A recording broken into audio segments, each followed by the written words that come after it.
मेरे देखने और सुनने वालों को अस्सलाम वालेकुम। इस वीडियो ब्लॉग के साथ मैं हूं शाहिद काज़मी। नाज़रीन, जैसा कि आपको मालूम है कि खुसूसी अदालत ने आज परवेज़ मुशर्रफ साहब के ख़िलाफ़ एक फ़ैसला सुनाया है उनके 3 नवंबर 2007 के एमरजेंसी के अहकामात के हवाले से, और उनको सज़ाए मौत का हुक्म जारी किया है।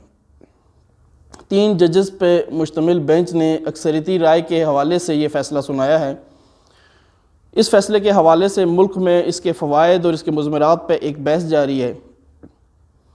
मुअज़्ज़ज़ अदलिया ने जो ये फ़ैसला सुनाया, ये फ़ैसला दुरुस्त है या गलत है, इस बहस से बिल्कुल हट के ये कहना बिल्कुल बेजा नहीं है कि ये फ़ैसला पाकिस्तान की सियासी तारीख़ का ना सिर्फ अहम तरीन फ़ैसला है, बल्कि यही फ़ैसला पाकिस्तान की जमहूरी रवायात को बेहतर बनाने में भी मददगार साबित हो सकता है।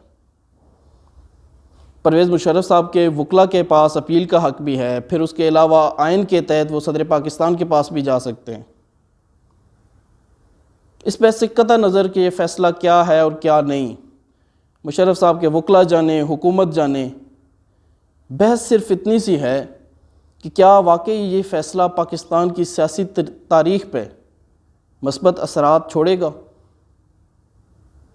आज तक जितने भी मुतलक़ल हनान हुक्मरान आए हैं, क्या इस फ़ैसले का असर उन पे भी इस तरह पड़ेगा कि जमहूरी हुकूमतों का तख्ता उलटने के हवाले से जितने भी सियासतदानों ने आमरों का साथ दिया है, क्या इस फ़ैसले के तहत उन पे भी कोई कदगन लग सकती है।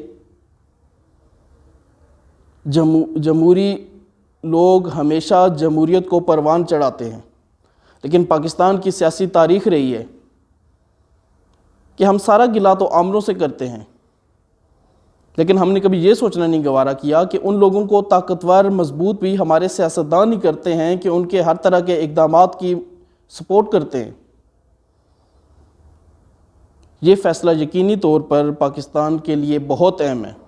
इसके साथ साथ हमें यह भी सोचना होगा कि अगर कल परवेज़ मुशर्रफ साहब के हवारियों पर भी कदगन लगती है, उनका साथ देने वालों पर कदगन लगती है, एमरजेंसी के बाद के अहकामात पर उनकी मदद करने वालों पर भी कदगन लगती है, तो इस वक्त हमारी वफाकी काबीना के 50% से ज़्यादा लोग हो सकता है उस वक्त उनका साथ देते रहे हों।